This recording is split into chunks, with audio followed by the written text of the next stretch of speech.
బీసీలకు 42% రిజర్వేషన్లు కల్పించే బాధ్యత ఇప్పుడు ప్రధాని మోడీ చేతుల్లో ఉందన్నారు తెలంగాణ మంత్రి పొన్నం ప్రభాకర్. ఇప్పుడు మోడీ చెయ్యకపోతే భవిష్యత్తులో రాహుల్ గాంధీ నాయకత్వంలో కుల గణన చేసి బీసీల రిజర్వేషన్ అమలు చేస్తామన్నారు.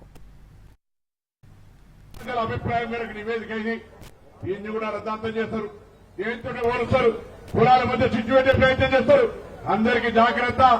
ఇవాళ తెలంగాణ నుంచి స్టార్ట్ అయిన ఈ యొక్క కుల సర్వే రేపు రాహుల్ గాంధీ గారి నాయకత్వం నరేంద్ర మోడీకి అవకాశం ఉంది.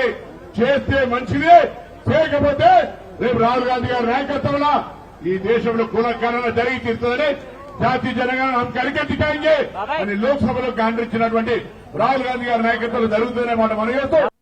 బీసీల సంఖ్య ఎక్కువ ఉన్నా కూడా రాజకీయ మార్గంగా అంత సాధ్యం కాదని చెప్పేసి 42% తెలంగాణ గవర్నమెంట్ తీసుకుంది.